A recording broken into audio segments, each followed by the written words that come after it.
अस्सलामुअलैकुम, मैं हूं हिना न्याजी और मेरे साथ है चौधरी इरफान ज़हीर। वर्ल्ड कप के 42वें मैच में आज जनूबी अफ्रीका और अफगानिस्तान मद्दे मुकाबिल होंगे। पॉइंट्स टेबल पर जनूबी अफ्रीका 12 पॉइंट्स के साथ दूसरी पोजीशन पर है और सेमीफाइनल के लिए क्वालिफाई कर चुकी है, जबकि दूसरी तरफ अफगानिस्तान 8 पॉइंट्स के साथ छठी पोजीशन पर मौजूद है और दोनों टीम्स ने अब तक 8 मैचेस खेले हैं। तो पॉइंट्स टेबल पर सिचुएशन जो है वो इंटरेस्टिंग होती जा रही है, लेकिन अनफॉर्चुनेटली हम सेमीफाइनल की दौड़ के बिल्कुल कोने में चले गए हैं, मतलब हम बाहर ही हो चुके हैं। नहीं, इंटरेस्टिंग उस लिहाज से अब शायद मेरा ख्याल नहीं रह रहा, क्योंकि हम बाहर हो गए हम भी बाहर हो चुके हैं। ये साउथ अफ्रीका भी क्वालिफाई कर चुके हैं सेमीफाइनल के लिए और अफगानिस्तान का हमारे से भी मेरा ख्याल है नामुमकिन वाला ही सीन है, क्योंकि 488 समहाउ इनको करना है, मार्जिन से जीतना है, तो वो भी रादर इम्पॉसिबल ही है कि वो भी किसी तरह क्वालिफाई कर पाए। बट ऑब्वियसली आप एक प्राइड के लिए आप खेलेंगे, आपकी कोशिश होगी कि आप विनिंग नोट पे जाएं। साउथ अफ्रीका की भी कोशिश होगी वो जीत के सेकंड नंबर पे अपनी पोजीशन को कंफर्म करें। इनके लिए यही है कि ऑब्वियसली कि इन्होंने हमें हराया है, इंग्लैंड को शिकस्त दी, श्रीलंका को दी, तो एक साउथ अफ्रीका जैसी बड़ी जाइंट टीम को भी वो चाहेंगे किसी ना किसी तरह हरा के वो आगे सक्सेस हासिल करें। बट साउथ अफ्रीका की अगर थोड़ी सी बात करें तो उनकी यही कोशिश होगी कि जितने मैचेस जीते हैं वो पहले बैटिंग करते हुए उन्होंने जीते हैं, चेजिंग में वो बुरे रहे हैं। तो आज का मैच उस लिहाज से थोड़ा इंटरेस्टिंग होगा कि वो किस अप्रोच के साथ आते हैं और लेट्स सी क्या होता है। अभी वैसे इनके दरमियान एक ही मैच हो चुका है और वो साउथ अफ्रीका ने विक्ट्री अपने नाम की है। अपने पैलेस की तरफ बढ़ते हैं जी, हमें इंडिया से ज्वाइन कर रहे हैं हमारे दिलों के राजा one and only Rameez Hasan Raja. अस्सलाम वालेकुम रमीज भाई। जी वालेकुम सलाम। बहुत शुक्रिया आपके टाइम का। और हमें स्टूडियो में ज्वाइन कर रहे हैं हम सबके दिलों की जान, चॉकलेटी हीरो आकिब जावेद। आकिब सर ने फौरन से यूं किया, दिलों की जान पे। नहीं है ना, इसमें कोई शक है? इसमें कोई शक नहीं है। ये तो हमारे सबकी जान है और मेरा ख्याल है लाहौर के अंदर की शान है, पाकिस्तान की पहचान है। और मेरा ख्याल है कि हमारा तो सेट पूरा एलिवेट हो जाता है जब आकिब भाई आते हैं। तो कोई शक नहीं है, वही सुपरस्टार। कैसे हैं आप लोग? जी अल्लाह ठीक है, आप कैसे? इससे पहले कि मुझे पूछा अच्छा, आज वैसे लगता है आपकी नींद कहीं ना कहीं पूरी नहीं हुई, बिकॉज आपने आते ये बात मेंशन की कि कभी कभी ऐसा होता है कि आप चाहते हैं कि ये 40 दिन में से किस दिन पूरी हुई? नहीं, आज था कि ये अलार्म ना बजे, है ना? लेकिन ये अलार्म ने बजना ही बजना है जब तक वर्ल्ड कप है। और आपका साथ डे में भी दे रहे हैं जी इजहार बाजवा। अस्सलाम वालेकुम। वालेकुम अस्सलाम। कैसे हैं आप इजहार? ठीक ठाक, आप कैसे? आज तो हमारी खुश नसीबी है कि आप सुबह भी आ गए हैं। दिल के राजा वो एक है ना प्लांट। तो कैसे हैं आप? Is it a good morning for you? क्योंकि मेरी खुश नसीबी है कि मैं आप लोगों को आज दिन में अरे join thank you thank you so much जी। और वैसे आज मौसम भी प्लेजेंट कहेंगे हो गया है, क्योंकि स्मॉग की वजह से it was difficult to breathe, लेकिन आज बारिश की वजह से वो स्मॉग जो था और जो हेजीनेस थी फिजा में वो खत्म हो गई है। तो आज आते हुए जरा अच्छा फील हो रहा था और हवा में वो खुनकी थी। अच्छा, इंटरेस्टिंग चीज ये है कि गवर्नमेंट ने ऑब्वियसली 4 दिन की छुट्टियां दी कि लोग रेस्ट करें या कहीं जाएं। मैं देख रहा हूँ आज ज्यादा ट्रैफिक थी रोड पे, ये लोगों को चैन नहीं है जिस पर्पस के लिए नहीं उन्होंने छुट्टी दी कि आप घरों में बैठे, लाहौर को थोड़ा रेस्ट दे, रोड पे ट्रैफिक ना आए। और लोग ऐसे हैं कि छुट्टियां दी है वो सारे रोड पे आ गए हैं।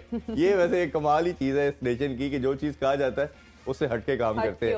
मेरा ख्याल है ना क्रिकेट की तरफ बढ़ते हैं और रमीज सर से हम बात करेंगे कल के मैच की। सर अगर बात करें तो दोनों टीम्स पर बहुत ज्यादा प्रेशर था और पाकिस्तान के लिए भी ये मैच जो है वो इक्वली इंपॉर्टेंट था। न्यूजीलैंड पिछले कुछ मैचेस में अच्छा नहीं परफॉर्म कर रही थी, हमने देखा कि उन पे काफी प्रेशर था। पाकिस्तान के साथ भी जब उनका मैच था तो बिल्कुल अच्छा नहीं परफॉर्म कर पाए उस तरह से और किस्मत ने भी उनका साथ नहीं दिया।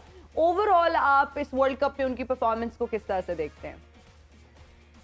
देखिए, कंप्लीट परफॉर्मेंस थी और एक टारगेट था, 23 ओवर में मैच खत्म कर दिया उन्होंने। श्रीलंका ने कोई पाकिस्तान का लिहाज नहीं किया, अपना भी लिहाज नहीं किया और एक बुझी हुई मायूस सी टीम 7 एंड ओवर पे गए, मगर 5 विकेटें पहले 10 ओवर्स में लूज कर दी और वहीं पे सारा मैच किल हो गया। तो ये भी देखना है कि ये इस तरह से ऑन एंड ऑफ नहीं हो सकते हैं कि दो टीम्स के खिलाफ तो ऐसे खेलते हैं जैसे कि बड़ी बिजली भरी हुई है और जैसी बड़ी टीम्स आती हैं वहां पे बिल्कुल ही बकरी हो जाते हैं। तो ये और बताया न्यूजीलैंड ने कि बड़े मैच में किस तरह से उन्होंने खेलना और परफेक्ट उनकी ये ट्रेनिंग थी सेमीफाइनल से पहले, क्योंकि बहुत बड़ा एक विक्ट्री थी। उनके पीछे 2-3 टीम्स लगी हुई थी, अफगानिस्तान, पाकिस्तान, न्यूजीलैंड के अपने चांसेस जो थे वो बुझ सकते थे अगर उनका बुरा दिन होता, मगर बहुत ही आला मैच खेले। अरविंद भाई, अगर थोड़ी सी हम बात श्रीलंका के हवाले से भी करें तो ऑब्वियसली उनके पास लास्ट अपॉर्चुनिटी थी कि वो किसी तरह वर्ल्ड कप की डायरेक्ट क्वालिफिकेशन हासिल कर सकें, चैंपियन ट्रॉफी का पार्ट बन सके, बट अनफॉर्चुनेटली वो नहीं कर पाए। उनके कंट्री के टर्बुलेंस की बात करें, उनके बोर्ड के टर्बुलेंस की बात करें तो जो मसाइल हैं वो काफ़ी ज़्यादा है। बट अगर टीम के पर्सपेक्टिव में मैं आपसे जानना चाहूँ तो मेरा अपना मानना ये है, और काफ़ी क्रिकेटिंग सर्कल में ये बात भी हो रही है कि अब आपको चाहिए हसरंगा जैसे कैप्टन जिसने LPL जिताया है, उसको ये टीम दे दें और उसको कम से कम 3-4 साल का अगले वर्ल्ड कप के लिए रन दें, और फिर उस पर ट्रस्ट करते हुए उसको कॉन्फिडेंस दें कि आप अपनी टीम बिल्ड करें। आप इस चीज़ को कैसे देखते हैं? देखिए, इनका बोर्ड तो वापस रीइंस्टेट कर दिया गया कोर्ट ने, पता नहीं वहां पे क्या इस वक्त सिस्टम चल रहा है, बट एनीवे वो एक प्रॉब्लम है जो उनको सॉर्ट आउट करना है। ये टीम में इंडिविजुअल 3-4 तो बहुत अच्छे प्लेयर्स हैं जो फ्यूचर स्टार्स बन सकते हैं, बट लीडरशिप का फुकदान है और फिर इनको एक डायरेक्शन लेनी है। ये नहीं हो सकता है कि ये अपने ही घर में जो है वो बहुत आला क्रिकेट खेलें और बाहर जाके एक्सपोज हो जाए। इनका देखें, इतनी क्रिकेट होती है आजकल, इतनी लीग्स हो गई हैं कि आप जब टीवी चलाते हैं तो आप जब सर्फ कर रहे होते हैं चैनल्स में, तो श्रीलंका की जब क्रिकेट आती है तो कोई नहीं देखना चाहेगा। इसी तरह से आपको ये भी तो देखना है कि आपकी कमर्शियल वैल्यू, आपकी एडवर्टाइजिंग वैल्यू, आपका जो एक इमेज है दुनिया के लेवल के ऊपर, वो किस किस्म का है। क्योंकि ये नहीं हो सकता कि आपको कोई देखना ही ना चाहे। तो अट्रैक्टिव बनने के लिए मैचेस जीतने हैं, प्लेयर्स ऐसे लाने हैं, आपका जो एक खेलने का अंदाज है उसमें तब्दीली की जरूरत है, और बहुत सारे आपको स्टार्स निकालने। हसरंगा अच्छा पॉइंट है, मैं समझता हूँ कि उनमें इतनी काबिलियत है कि वो श्रीलंका को सही डायरेक्शन दे सकते हैं। श्रीलंका है, फिर मतलब इंडिविजुअल लेवल जो है वो बुरे प्लेयर्स नहीं है, बट वही बात है कि लीग्स खेल खेल के बाकी तवज्जो हट जाती है, और फिर जब वर्ल्ड स्टेज का एक टूर्नामेंट आता है वहाँ पे इल प्रिपेयर्ड होते हैं। बिल्कुल ठीक है। कभी आपसे भी ये जानना चाहेंगे, अब ये मसाइल जो हैं श्रीलंका के हवाले से वो काफ़ी ज़्यादा हैं। क्या आपके ख्याल में, जैसे मैंने कहा कि हसरंगा एक ऐसा बंदा लगता है जिसके अंदर एनर्जी भी है, ऑलराउंडर बेहतरीन है, टीम को लेके लड़ सकता है, और उसने LPL में प्रूफ भी किया है। तो जिस तरह हम शहीन की बात करते हैं, उसने भी प्रूफ किया है लाहौर के अंदर को 2 दफ़ा टाइटल जिता के। तो यही आपको एक ऐसे प्रेसिडेंट होते हैं जिसमें से आप कुछ लड़कों को पिक करते हैं और फिर इंटरनेशनल प्लेटफॉर्म पे डालते हैं। तो आप इस हवाले से क्या कहना चाहेंगे? देखिए, उनके मसाइल जो है ना पाकिस्तान क्रिकेट से भी ज़्यादा है। गवर्नमेंट के हालात भी उतने ख़राब थे। अब जब एक बच्चे को मुसीबत पड़ी हुई है कि पेट्रोल नहीं मिल रहा, खाना नहीं मिल रहा, तो स्पोर्ट्स आपकी लीस्ट प्रायोरिटी होती है। जब तक आपकी स्टेबिलिटी नहीं आएगी गवर्नमेंट के अंदर, बोर्ड के अंदर, आए दिन वो उनका बोर्ड टूटा होता है, तो नीचे तक ये सारा मैसेज जाता है, वो प्लेयर्स का इंटरेस्ट भी ख़त्म हो जाता है। और अब ये बहुत क्रिटिकल है क्रिकेट बोर्ड्स के लिए कि जितनी लीग्स अब आ गई हैं दुनिया में, आपके पास उतना पैसा कई क्रिकेट बोर्ड के पास है नहीं जी कि वो उनको कहें कि जी आप फोकस करें नेशनल टीम और आप लीग्स ना खेलें। ये भी बहुत मुश्किल है। ये हमने देखा, इसी चक्कर में वेस्ट इंडीज़ ख़त्म हो गई, उनकी आपको स्टैंडिंग ही नहीं नज़र आती। और ये जो ICC की डेवलपमेंट की एक प्लानिंग है वो बुरी तरह एक्सपोज हुई है। वो इस तरह से हुई है कि इतनी कोशिश की कि आयरलैंड को टेस्ट स्टेटस भी दे दिया, अब वो कहीं नज़र ही नहीं आती। तो इसका मतलब ये है कि वो they are not giving enough. मैं तो खुद एसोसिएट क्रिकेट में 5 साल गुजारे हैं UAE में जी। तो एक स्टेज के ऊपर आके उनके पास कोई फर्दर फ्यूचर प्लान नहीं है। जब सारी चीज़ें अचीव कर ली इतनी मेहनत करके, तो मैंने कहा कि व्हाट नेक्स्ट, अब टेस्ट स्टेटस और ये होता है, हमारे पास ना पैसा है जी, ना उस तरह की हमारा इन्वायरमेंट है। तो ये ऐसे ही क्रिकेट चल रही है, और ये क्रिकेट ऊपर की बजाय नीचे की तरफ जा रही है। और मुझे डर इस चीज़ का है कि ये कहीं बेसबॉल और NBA इस तरह की हरकतें इंडिया में ना शुरू हो जाए कि जी आप अपनी खेलो क्रिकेट, हम अपनी IPL। अभी तक बातें शुरू हो चुकी हैं कि दो ऑडिशंस होने चाहिए। सुनील गावस्कर ने कहा है कि 2 ऑडिशन करवाएं। क्यों वो ये सोचते ये हैं कि जैसे पहले भी अगर आप देखें तो कभी वो टूर नहीं देते, ऑस्ट्रेलिया वाले नहीं देते वीकर टीम्स को, इंग्लैंड वाले नहीं देते। वर्ल्ड कप में आगे पता चलता है ये तो अफगानिस्तान तो कभी उनसे ODI नहीं खेला जी। तो इसका मतलब ये है कि लोग जो क्रिकेट बोर्ड है या क्रिकेट है या ICC है, वो चलती किसके ऊपर? एडवर्टीजमेंट के ऊपर, कॉन्ट्रैक्ट के ऊपर। वो कौन देखना चाहेगा एक श्रीलंका का इंडिया से मैच या मतलब इस तरह की जो आज की टीम में कोई नहीं देखना चाहता। तो ये मुझे आप इसी तरह अपने अपने क्रिकेट बोर्ड अपना अपना इंतजाम कर लें। आईसीसी कुछ नहीं कर सकती। अब जो करेगा इंडिया करेगा और वो अपने लिए करेगा और अपने अपने क्रिकेट बोर्ड के जो चैलेंजेस हैं उनको अभी समझें, क्योंकि ये प्लेयर्स रुकने वाले नहीं है। बिल्कुल ऐसा ही। इनको जहां अपॉर्चुनिटी मिलेगी उन्होंने जाना। वो हमने बहुत कर लिया जी, पाकिस्तान के लिए लड़ो, परचम के लिए लड़ो, बट तुम भी तो ग्रो करो ना एज इंस्टीट्यूट। आप उधर ही खड़े हो 80s 90s में, दुनिया बदल रही है बिल्कुल, और आपको जल्दी जल्दी फैसले करने हैं, वरना ये क्रिकेट बोर्ड से क्रिकेट हाथ से मुझे तो जाती नजर आ रही है। और ये समहाउ हमें नजर आता भी दिखाई दे रहा है कि आपने देखेंगे आपके लड़के जितने इंजरी हो रहे हैं, बोर्ड का बड़ा क्लियर स्टांस है जी ये लीग क्रिकेट की वजह से हुआ है। तो भाई किसने एनओसी दिया? किसी की आपने दिया ना। अगर आप लोग हैं, मैं अगर प्लेयर हूँ, मेरे पास पूरी दुनिया में चॉइस है, अगर मुझे पैसा भी वो देते हैं और उस तरह की लाइफ भी नहीं है जैसे क्रिकेट बोर्ड की में जब आप खेलते हैं ना नेशनल टीम में, तो लोग तो वो जेल है। आप बयान नहीं दे सकते, आप बोल नहीं सकते, आप बाहर नहीं जा सकते, आप तो लोग तंग आ जाते हैं उनके, यार अपने पास ही रहे। वेस्ट इंडीज के प्लेयर वो खेलने ही नहीं चाहते, ऐसे ही वो कहते हैं भाई हमें माफ करो, हम लीग्स में जाते हैं, लोग उनके लुक आफ्टर करते हैं, उनको बढ़ा चढ़ा के पेश करते हैं, पैम्पर्ड करते हैं।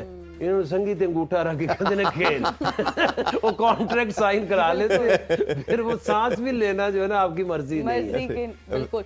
इजहार, हम आपसे जानना चाहेंगे, जब हम पाकिस्तानी टीम की परफॉर्मेंस की बात करते हैं तो पूरी जो कौम है वो बुरी तरह इस वक्त डिसअपॉइंटेड है और हम कुदरत की तरफ से किसी मोज़े का इंतजार करते रहे। लेकिन अगर आप मेरा ओपिनियन लें, जैसा इरफान साहब ने कल बड़ी अच्छी बात की कि वो डिजर्व नहीं करते, उनकी परफॉर्मेंस को देखते हुए पाकिस्तानी टीम ये डिजर्व नहीं करती कि उनको सेमीफाइनल में होना चाहिए, बिकॉज जो बाकी टीम्स हैं उन्होंने बहुत बेहतर परफॉर्म किया और ये जो टॉप 4 हम टीम्स की बात करते हैं उनका कंपैरिजन जब हम पाकिस्तान की परफॉर्मेंस के साथ करते हैं तो दे परफॉर्म रियली वेल और वो वाकई डिजर्व करते हैं। अब हमारा अगला जो मैच है वो इंग्लैंड के साथ है। आप क्या समझते हैं कि क्या स्ट्रैटेजी होनी चाहिए हमारी टीम की ताकि अब ये लास्ट चांस है, जाते जाते हम अच्छा परफॉर्म कर जाएं? देखिए, ये तो बात जेन्युइन बात है कि जिस तरह का फॉर्मेट है वर्ल्ड कप का, लीग फॉर्मेट है किस्म का, तमाम टीमें एक दूसरे से एक मैच खेलती हैं। इसमें over the long run of या कंसिस्टेंटली जो 9 मैचेस के ऊपर ज़्यादा बेहतर टीम परफॉर्म करती है वही क्वालिफाई करती है। exactly. और अगर ये डिबेट की जाए कि जी ये टीम डिजर्व नहीं करती, ये टीम डिजर्व करती थी, इनके साथ हार्ड लक हुई है, मेरे ख्याल में ये डिबेट बिल्कुल गलत है। जो टीम ज़्यादा बेहतर खेलती है during the stretch of this tournament, पूरे महीने एक टूर्नामेंट चला है, 9 मैचेस हुए, हर टीम ने खेले और हर टीम के साथ मैच खेला है। तो जिस टीम ने बेहतर performance consistently longer period of time के लिए दी है वो डिजर्व करती है सेमीफाइनल के लिए क्वालिफाई करना। और अभी तक जो नज़र आ रहा है उसमें यही है कि इंडिया सबसे बेहतरीन टीम रही है इस वर्ल्ड कप में। उसके बाद साउथ अफ्रीका, ऑस्ट्रेलिया आपस में एक दूसरे का उनका रहा है। न्यूजीलैंड का एक डिप आया बीच में जब वो 4 मैच कंसेक्टिवली हारे, लेकिन वो जो मैच हारे वो भी बड़े थोड़े मार्जिन से हारे। सिर्फ एक मैच आप कह सकते हैं जो उन्होंने बहुत गंदा खेला वो था साउथ अफ्रीका के खिलाफ। अदरवाइज जो पाकिस्तान से हारे उसमें भी उन्होंने 400 प्लस स्कोर किया। उसके अलावा जो इनसे हारे इंडिया से उसमें भी टाइट रहे। तो न्यूजीलैंड ने जो मैचेस हारे भी वो भी बड़ा टाइट हारे और जो जीते वो तो बड़े डोमिनेट करके जीते। जबकि पाकिस्तान का जो कंसिस्टेंट परफॉर्मेंस रहा है वो तो जब 4 मैचेस ऑन द ट्रॉट हम हारे थे, पहले 2 मैचेस जीतने के बाद, पहले जब हम ऑस्ट्रेलिया से हारे, फिर हम पहले इंडिया से हारे, फिर ऑस्ट्रेलिया से हारे, फिर अफगानिस्तान से हारे, फिर साउथ अफ्रीका से हारे, तो डेफिनेटली उसके बाद हमारा जो क्वालिफिकेशन का चांस था वो ऑलमोस्ट खत्म हो गया था। हुआ ये कि एक बांग्लादेश को हमने हराया एक हैवी मार्जिन से, उसके बाद साउथ अफ्रीका ने न्यूजीलैंड को हराया हैवी मार्जिन से, तो एक आउटसाइड चांस क्रिएट हो गया था, एक ग्लिमर ऑफ होप थी, लेकिन उसको हमने ग्रैब करना था। लेकिन अगर आप न्यूजीलैंड के खिलाफ जो हमारा अगला मैच था उसमें हमने 400 रन खा लिए न्यूजीलैंड से, वो हम एक मतलब विद हाइंडसाइट मैच तो हम जीत गए, लेकिन वो हमारे लिए अपॉर्चुनिटी थी कि न्यूजीलैंड को, जिस तरह न्यूजीलैंड ने कल श्रीलंका को डोमिनेट करके हराया है, उस तरह हम न्यूजीलैंड को हराते और अपना रास्ता हमवार करते। और रही बात जिस तरह अभी बात हो रही थी श्रीलंका के हवाले से, या मेरा ख्याल है जो अभी मॉडर्न किसी भी गेम का, किसी भी स्पोर्ट्स का वक्त के साथ साथ इवॉल्व करती है सिचुएशन, जो 90s में क्रिकेट की सूरत हाल थी अब नहीं है, उस हिसाब से बोर्ड्स ने भी एडजस्ट करना है। अब मसला ये है कि जितने ज़्यादा आईसीसी के टूर्नामेंट्स हो रहे हैं जो 3 फॉर्मेट्स इकट्ठे साइमल्टेनियसली चल रहे हैं, एक आपका टेस्ट चैंपियनशिप चल रही है, 2 साल का साइकिल होता है, फिर T20 वर्ल्ड कप हर 2 साल बाद हो रहे हैं। तो मुझे लगता है कहीं ना कहीं जो हमारे बोर्ड्स हैं जिस मर्जी टीम के बोर्ड हैं, वो उनका ओडीआई क्रिकेट पे फोकस लूज हो जाता है, शॉर्ट टर्म फोकस होता है। जिस तरह जो टूर्नामेंट या जो इवेंट करीब होता है उस पर ज़्यादा एम्फोसिस होता है, उसी हिसाब से प्लानिंग करते हैं। जिस तरह T20 पिछले आखिरी वर्ल्ड कप 2019 में, उसके बाद 2023 का वर्ल्ड कप ओडीआई का हुआ, ये 4 साल का गैप, तो बीच में 2 T20 के वर्ल्ड कप हुए, एक दुबई में हुआ, एक ऑस्ट्रेलिया में हुआ। तो टीमों ने ज़्यादा फोकस रखा T20 पे। जो एक होलिस्टिक अप्रोच होना चाहिए बोर्ड का, कि साथ साथ आपने पैरेलल ओडीआई की टीम भी तैयार करनी है, साथ साथ जो टेस्ट चैंपियनशिप का साइकिल है उसकी टीम भी तैयार करनी है, फिर आपने T20 की टीम भी तैयार करनी है, क्योंकि हर 2 साल बाद T20 का टूर्नामेंट हो रहा है। उस हिसाब से तमाम बोर्ड्स का, खास जो बड़े बोर्ड्स हैं जिस तरह ऑस्ट्रेलिया है, इंडिया है या साउथ अफ्रीका, इंग्लैंड है, उनका तो एक किस्म का है होलिस्टिक फोकस। लेकिन जो छोटे बोर्ड्स हैं वो पैरेलल तीनों चीज़ों को साइमल्टेनियसली चला नहीं पा रहे। उनका जो रिसेंट इवेंट होता है उस हिसाब से उनका एम्फोसिस होता है, इस वजह से ये कहीं ना कहीं सफ़र कर रहे हैं ओडीआई। बिल्कुल, और हम जो बात करते जा रहे हैं कंटिन्यूसली कि पाकिस्तान रन रेट की वजह से लास्ट वर्ल्ड कप में भी रह गया था 2019 में, अभी भी रन रेट की वजह से, तो भाई किसने करना था बेहतर? आप इंटरनेशनल प्लेटफॉर्म पे जब आए हैं तो आपके पास अपॉर्चुनिटी थी, जैसे हजार भी कह रहे हैं कि 8-9 मैचेस आपने खेलने थे, तो रन रेट आपने अफगानिस्तान के गेस करना था, नीदरलैंड के गेस करना था, आप तो जीते भी नहीं है। तो ये अब ब्लेम करना किसी को कि जी हम रन रेट की वजह से बाहर हो गया, ये मेरा ख्याल है अनजस्टिफाइड है। अभी एक छोटा सा ब्रेक लेते हैं जी, ब्रेक से वापस आके टॉस भी हो चुका होगा, फिर उसके बाद मजीद डिस्कशन करते हैं। Stay with us.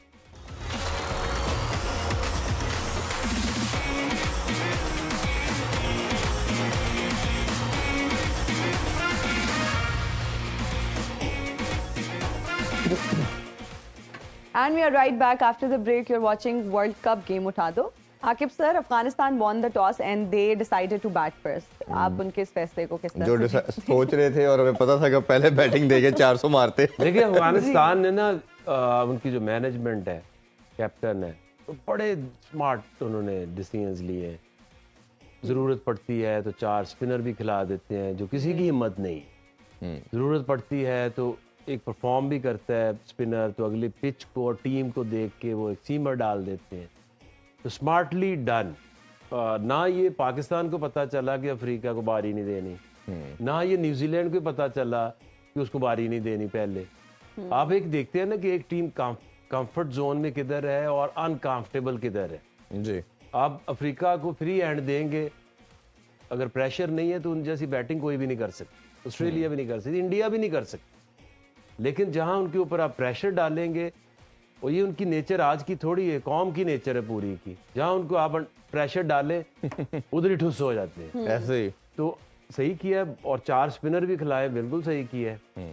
और ये अगर टोटल कर गए कोई 280 प्लस 4 स्पिनर से, उनके लिए मैच जीतना मुश्किल हो जाएगा साउथ अफ्रीका के लिए। बेस्ट अपने रिसोर्स, बेस्ट जो चीजें उनको इम्प्लीमेंट तो कर सकते, बिल्कुल ऐसे ही। हजार भाई, हमने देखा कि उन्होंने सारे मैचेस पहले बैटिंग करते हुए जीते, और आज उन्होंने भी राइटली, जिस आकिब भाई ने भी कहा, यही डिसाइड किया और 4 स्पिनर के साथ खिलाना। और ओबियसली उनकी यही अप्रोच है कि इनको हम चेज में फंसाएं। और अहमदाबाद की पिचेस पे आप मैचेस भी देख चुके हैं, कैसे देख रहे हैं मुकाबले? देखिए, बिल्कुल सही फैसला है अफगानिस्तान के पॉइंट ऑफ व्यू से। एक तो अहमदाबाद की पिच पे स्पिन भी होती है, दूसरा ग्राउंड भी थोड़ा बड़ा है। अगर ग्राउंड बड़ा हो तो स्पिनर्स को भी थोड़ी प्रोटेक्शन मिल जाती है हिटिंग पे। लेकिन मैं अगर सोचता कि अगर मैं साउथ अफ्रीका का कैप्टन होता, मैं भी इस मैच में कोशिश करता कि मैं सेकंड बैटिंग करूं, क्योंकि ये एक किस्म का उनके लिए डिसाइसिव मैच तो है नहीं, क्वालिफाई वो कर चुके हैं। ये ऐसा मैच है जिसमें वो रिस्क ले सकते हैं अपने। हमने देखा इस टूर्नामेंट में वो चेज़ करते हुए ज़रा अनकंफर्टेबल होते हैं, अपने आप को एक अनकंफर्टेबल पोजीशन में पुट करके वो अपनी चेजिंग कैपेबिलिटीज़ को टेस्ट कर सकते हैं। तो I still think it's also good for south Africa कि उनको एक मौका मिल गया कि जो उनका वीक पॉइंट है, दैट इज़ चेजिंग, उसको वो इस मैच में टेस्ट कर सकते हैं। और उनकी कोशिश होगी कि अफगानिस्तान को एक मुनासिब टारगेट पर रिस्ट्रिक्ट करें और उसको वो चेज़ करें। बिल्कुल ठीक है। हम रमीज सर की तरफ बढ़ेंगे और उनसे जानेंगे। रमीज सर, अगर हम पाकिस्तान की परफॉर्मेंस की बात करें तो पूरी कौम इस वक्त मायूसी का शिकार है, और हमने देखा कि हमारी टीम ने बिल्कुल अच्छा परफॉर्म नहीं किया, और हम लोग किसी मोज़े के इंतजार में ही रहे कि शायद कोई कुदरत की तरफ से मोज़ा हो जाए और हमारी टीम जो है वो सेमीफाइनल में क्वालिफाई कर जाए। लेकिन अगर हम देखें टॉप 4 टीम्स जो इस वक्त सेमीफाइनल्स में हैं, they actually deserve to be there, क्योंकि अगर हम अपनी टीम का कंपैरिजन करें उन 4 टीम्स के साथ तो उनकी परफॉर्मेंस बहुत ज़्यादा बेहतरीन थी हमारी टीम की निस्बत। आप क्या समझते हैं अब हमारा इंग्लैंड के साथ मैच है, हमारी टीम को किस स्ट्रैटेजी के साथ जाना चाहिए ताकि ये लास्ट चांस है उनके लिए और ये जीत जो है वो अपने नाम कर लें? देखिए ये बड़ा मुश्किल मैच है पाकिस्तान के लिए, इसलिए कि उम्मीदें टूट गई हैं। सो आपको फिर भी ये मैच जीतना है, इसलिए कि कोई भी मैच जो है वो पाकिस्तान को ये समझ के खेलना है कि अपनी रेपुटेशन को बचाने के लिए भी और एनहांस करने के लिए भी ये मैच जीतना और खेलना अच्छा है। क्योंकि आप कह सकते हैं कि हाँ साउथ अफ्रीका के अगेंस्ट अगर वो अंपायर आउट देता शमसी को तो मुकाबला वो जीत गया था पाकिस्तान। तो कहीं अनलकी भी रहे हैं, कई जगह गलत स्ट्रैटेजी भी हुई है, कई जगह दबे दबे भी नजर आए हैं। ये बहुत मुश्किल होता है। देखिए वर्ल्ड कप जो है ना, ये खेलना आसान काम नहीं है। इसमें आपको टेम्परामेंट की जरूरत है, फॉर्म की जरूरत है, सिलेक्शन अच्छी होनी है, फिर लीडरशिप की जरूरत होती है, जीतना बड़ा जरूरी होता है। और फिर ये कि जब हारे तो फिर इकट्ठा रखने टीम को। मुझे ऐसा लगा कि बॉलिंग जो थी पाकिस्तान की वो बहुत ही कमजोर निकली, और जो ओरिजिनल फाइनल 11 इन्होंने सोचा हुआ था वो बिल्कुल इनको एंड में बदलना पड़ गया। तो इससे मतलब यही चला कि जो आपकी फायर पावर थी, जिस पे भरोसा किया हुआ था, वो नहीं चले और आउट ऑफ फॉर्म हो गए। तो ये मैच जीतना जरूरी है और इसमें फोकस करना जरूरी है। अब इंग्लैंड के अगेंस्ट आसान मैच नहीं है, मैंने बताया। इंग्लैंड ने एक के पास टीम थी, उनके भी बुरे दिन चल रहे हैं और वो चाहेंगे कि पाकिस्तान को लपेट में लेके जाएं। अगर पाकिस्तान मैच हार जाता है तो और ज्यादा एक तरह से फैंस जो हैं वो बुझ जाएंगे।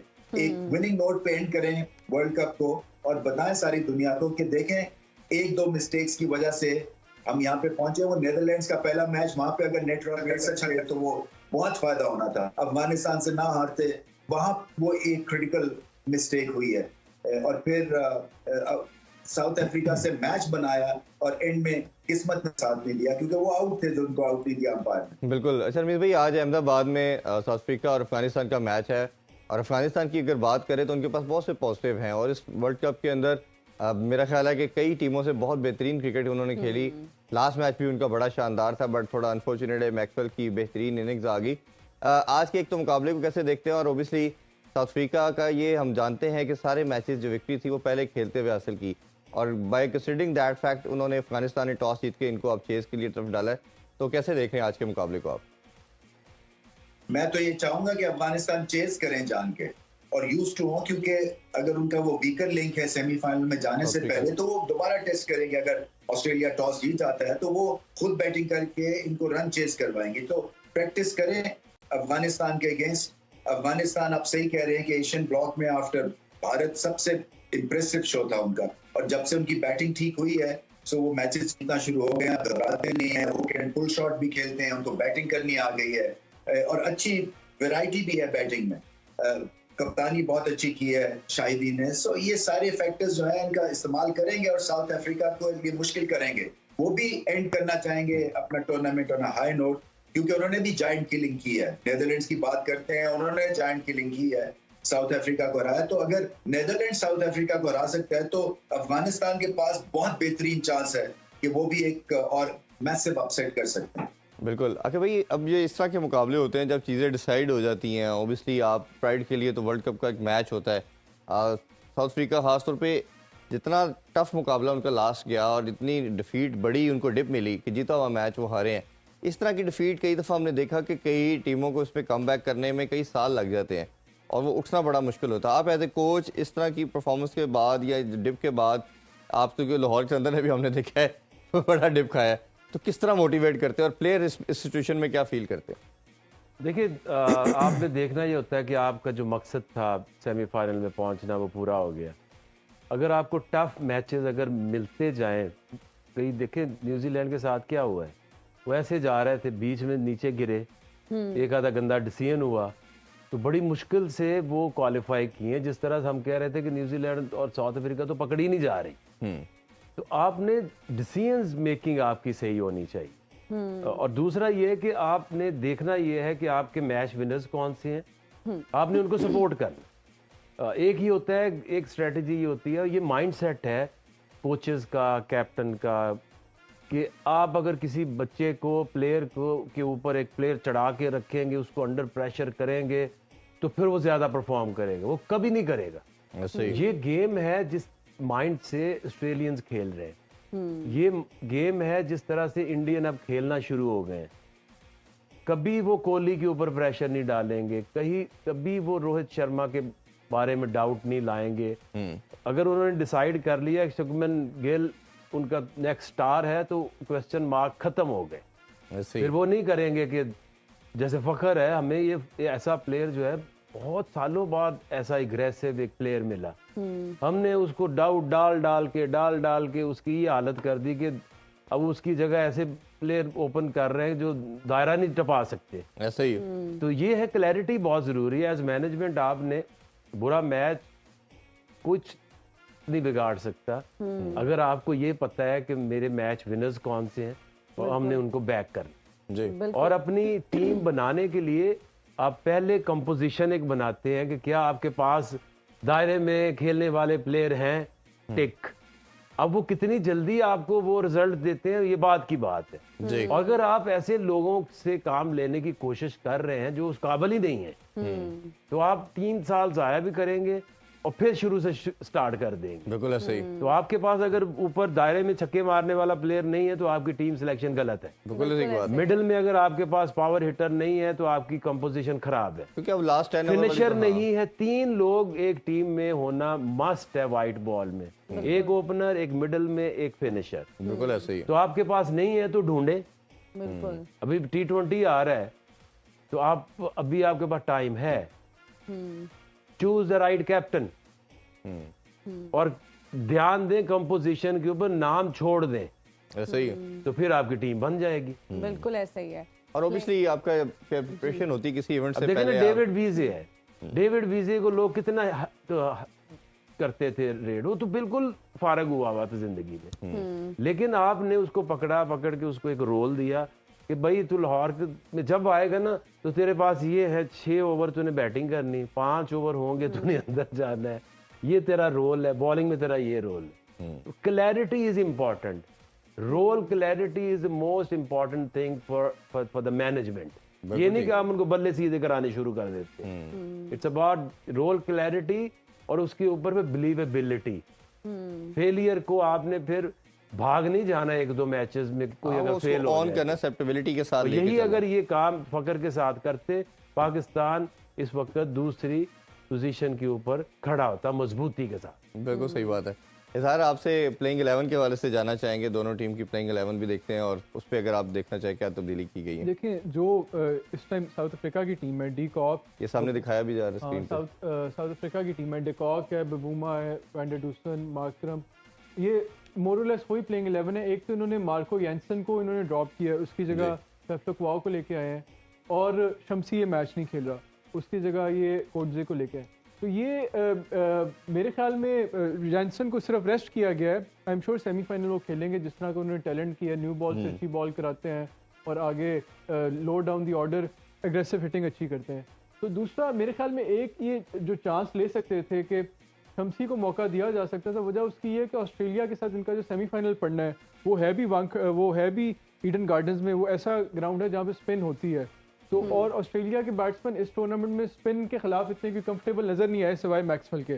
तो ये एक रिस्क ले सकते थे कि शमसी को ये, क्योंकि एक्सपेरिमेंटल स्टेज है, एक किस्म का मैच है, सिर्फ इसलिए ये क्वालिफाई तो वो कर चुके हैं जी। ये इनको एक अच्छा मौका मिल गया कि ये चेज करेंगे तो जो इनकी वीकनेस इस टूर्नामेंट नजर आई है उस पर काम कर सकते हैं। आखिर भाई इसमें आज हमने देखा आज फिर इन्होंने फजल फरूकी को ऐड नहीं किया, और लास्ट मैच में भी जिस तरह बॉल सीम स्विंग हो रही थी अंडर लाइट्स, तो कहीं ना कहीं वो होता, और जितना वो लीथल है न्यू बॉल के साथ पर्टिकुलरली एक डिफरेंस क्रिएट कर सकता था। आज भी हम देख रहे हैं कि वो नवीन और ओबियसली अजमतुल्लाह उमरज़ई के साथ ही वो लड़ाई कर रहे हैं फास्ट बॉलिंग में, और अभी जिस तरह उन्होंने अंडर लाइट्स ही बॉलिंग करनी है, इस डिसीजन को फिर कैसे देखते हैं आप? अहमदाबाद में ज्यादा नहीं होता बॉल ना, आप ground to ground, condition to condition आप फैसला करते हैं, इसलिए मैं कह रहा हूँ कि बड़ा स्मार्टली वो प्ले अराउंड कर रहे हैं कंडीशंस को, टीम ऑपोजिशन को। उनका क्या चांस है अगर आप देखें साउथ अफ्रीका के अगेंस्ट स्पिनर्स का ज्यादा चांस है जी। वो अच्छा खेलते हैं पेसर्स को, वो जितना भी अच्छा स्पिनर को खेलते हैं, लेकिन अगर आपके पास 4 डिफरेंट वैरायटी के स्पिनर्स हैं तो कोई भी बैट्समैन कंफर्टेबल नहीं हो सकता। तो आई थिंक उन्होंने बड़ा अच्छा एग्रेसिव एक फैसला किया है, और अहमदाबाद में उस तरह से अंडर लाइट्स में बॉल उस तरह स्विंग नहीं होता, लेकिन स्पिनर्स हैं आपके पास तो फायदा है जी। अच्छा इजहार, हम आपसे जानेंगे आप क्या समझते हैं आज के मैच में कोई अपसेट हो सकता है, और अफगानिस्तान की टीम की जब हम बात करते हैं कि आज जनूबी अफ्रीका को आज हरा सकते हैं वो? देखिए, जिस तरह रमीज़ भाई ने पहले बात की, अफगानिस्तान ने इस टूर्नामेंट में काफ़ी जाइंट किलिंग की है। पहले इंग्लैंड को हराया, फिर पाकिस्तान को हराया, फिर तो श्रीलंका को भी हराया। तो आज का मैच है वो आखिरी मैच है वर्ल्ड कप का उनका। They would want to end it on a high note, और वो अपना एक धाक जो ऑलरेडी वो बिठा चुके हैं उस टूर्नामेंट में कि we are there, we belong at this big stage. वो चाहेंगे कि साउथ अफ्रीका को हरा के भी अपना जो एक रेपुटेशन है उसको वो मेंटेन रखें। और साउथ अफ्रीका वैसे भी कोई कंफर्टेबल नहीं है इतने चेजिंग, और साथ ही साथ जो साउथ अफ्रीका स्पिन को भी बहुत इतने कोई एक्सपर्टली नहीं खेलते। तो एक्सपर्ट की तो एक अपसेट की तवक्को की जा सकती है आज के मैच में। चलें और ऑब्वियसली स्पिन की बात कर रहे हैं तो 4 स्पिनर हैं, तो ऑब्वियसली एक चांस तो है। ये बेस्ट चांस है उनका। ग्राउंड भी उनको सूट कर सकते, पिच भी ऐसी है कि इसके ऊपर स्पिन हो सकता है। और अगर टोटल लगाते हैं तो डिफेंड करने के लिए उनके पास तो मेरा ख्याल आइडियल बॉलिंग है। और डेथ में जाएंगे तो वो दोनों डेथ में अच्छी बॉलिंग कर लेते, उमर ज़ई भी और नवीन जी। तो उनको तीसरे बॉलर की ज़रूरत वहाँ पड़ सकती है जहाँ पे अगर आप बॉम्बे में खेल रहे हैं, वेंकटे में पता है आपको अंडर लाइट सबसे ज़्यादा बॉल उधर घूमता है। यहाँ पे इतना इफेक्ट नहीं पड़ता। सो आई थिंक राइट टीम उन्होंने चूज़ की और ये बेस्ट फार्मूला है साउथ अफ्रीका को हराने का। बिल्कुल। अच्छा, कल के मैच के हवाले से भी थोड़ी बात कर लेते हैं। हमने रियलिस्टिकली तो लग रहा है कि कोई चांस नहीं है हमारा, but on paper mathematically point of view से अगर हम कुछ देखें तो देयर इज सम पॉसिबिलिटी। वो पॉसिबिलिटी यही है कि 287 रन से हम जिताएं, वो भी अगर हम पहले बैटिंग करते हैं। चेजिंग पे आते हैं तो शायद वो कैलकुलेशन में ही नहीं आ रही थी, 2-3 ओवर में चेस करना वो तो रादर इम्पॉसिबल है। अब उसमें भी एक पॉसिबिलिटी है कि हम अगर पहले बैटिंग करते हैं तो फ़खर चल जाए। फ़खर चलता है कोई 450 450 लगाता है। पाकिस्तान ने वैसे हिस्ट्री में कभी 400 नहीं बनाया, तो ये करके तो उनको फिर हम 125 में आउट कर लें तो देयर इज वन पॉसिबिलिटी। इसके वाले से कोई लगता है कि टीम पूरी जान लगा देगी, कुछ एक्स्ट्रा ऐसी कोशिश करेगी कि आज हमने गन ब्लेजिंग किसे कहना चाहिए, वी आर हियर, कुछ ऐसा लगता है आपको? It's too late. और ये डिसीजन मेकिंग है। मैं तो उसी बात पे ही सिर्फ बात करूंगा कि कप्तान से ये पूछा जाए कि फ़खर को पहले क्यों नहीं खिलाया, क्योंकि आपको डिफरेंस उसी ने डाला, बाकी तो वही कहानी है। और अगर टीम टू टीम कंपैरिजन करें तो पाकिस्तानी टीम जो है ना वो इंग्लैंड की टीम से वीक टीम है। अब वो मेंटली तौर पे वो गिरे हुए हैं। अगर पूरे साल की 2 साल 3 साल की अगर आप दोनों टीमों का कंपैरिजन करें, देयर इज नो कंपैरिजन। बिल्कुल ऐसे ही। और वो भी अब चाहेंगे कि वो ना जाके क्वालिफाइंग राउंड में रुने, बिल्कुल टॉप 8 में आए, अपनी चैंपियंस ट्रॉफी सिक्योर करें और जो इज्जत बची है उसको बचा लें, उसको और थोड़ा सा बेहतर कर लें। और ये काम भी वही है कि पहले ही हाथ खड़े कर दिए। कप्तान जो है अगर तेरा नहीं कॉन्फिडेंस आ रहा तो तू बाहर बैठ जा। ऐसे ही वो कह रहे हैं कि वो एजिंग, वो मोइन अली जो है वो एजिंग, वो एजिंग स्टार है, एजिंग स्टार है, तो why are you there then, go home. अब पहले आने नहीं चाहिए था अगर आपको। और अगर मिडिल ऑफ द टूर्नामेंट आप ऐसी बात कर कैसे सकते? आप मैसेज क्या दे रहे हैं कि you not interested, you not good enough? नहीं, स्टेटमेंट तो हमारे कैप्टन ने भी फ़खर के साथ जो एक इन्होंने इंटरव्यू दिया, दोनों ने बैठ के after the victory against New Zealand, उन्होंने कहा ये हमने जो विक्ट्री हासिल की फ़खर की परफॉर्मेंस की वजह से की, और मुझे लगता था कहीं ना कहीं फ़खर उनके साथ बैठे। ये जब तक खड़ा है इसकी तो बेतहाशा ऐसी इनिंग्स हैं, जब ये खड़ा होता है तो फिर तो पाकिस्तान किसी भी सिचुएशन में वो जीत सकता है। तो भाई आप किसको बता रहे हैं मीडिया पे आके कि जो आप ही और थे उससे कैप्टन, नाराज हुए हैं और आपने ही उनको नहीं और उससे नाराज होते हैं कि तुमने ये क्यों कहा कि मैं तो अनफिट नहीं था। हाँ। लेकिन उनकी फिर इनिंग्स ने बता दिया कि वो बिल्कुल अनफिट नहीं थे। सुई फंसी हुई है कि इंजमाम रिजाइन करता है, अगला मैच फ़खर खेलता है। लिए होता है। पहले वो क्यों नहीं खेला? कप्तान से सिंपल सवाल तो पूछ ही सकते हैं। कप्तान के भी बड़े अच्छे दोस्त आगे पीछे हैं, इस तरह खाली उधर न डालें आप मलबा। तो कप्तान ने खिलाना था ना, क्यों नहीं खिलाया? हाँ जी, उसको एक चांस। पीछे क्यों डाल रहे हैं जी कि एशिया कप में ये हुआ था, वो हुआ था? आकर भाई बड़ा मुसलमाना सा सवाल है कि वो एवरेज भी तो देख रहे थे ना कप्तान, 56 57। नहीं तो इसकी 2 की एवरेज है, इसकी भी ओनली एवरेज है। लेकिन लेसन लर्न जी, ऐसे सबक सीख लिया ना। फायदा क्या वो सबक? अब आप इधर डाल लें, आप उधर डालें। देखिए वेरी सिंपल, आप इधर डाल लें, आप उधर डाल लें।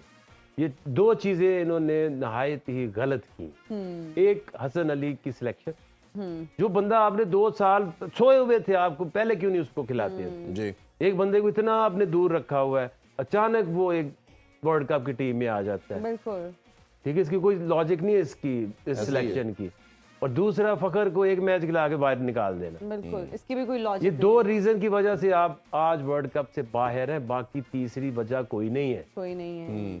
अभी जितनी मर्जी निकालते रहो, वजह सिर्फ 2 है। लेकिन अब अगर हम क्रिटिसाइज भी करेंगे टीम को या कैप्टन को, तो फिर वो भी नाराज होंगे। तो अभी नाराज हो नाराजगी ना से क्या हो, हाल है? जब पूरी नेशन नाराज है उसके क्या मुझसे करें? नाराज हो जाएगा तो नाराज आगे हो जाते हैं जाता है। ये मेरे से नाराज हो जाएगा, मुझे क्या जाता है। लेकिन आप क्या सही बात करनी बंद कर दोगे?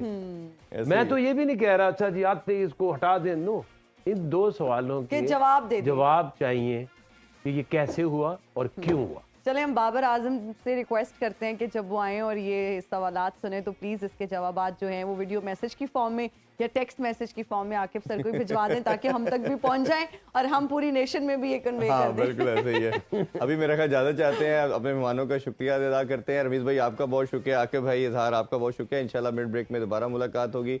अपना बहुत सा ख्याल रखें। अल्लाह हाफिज। पाकिस्तान जिंदाबाद।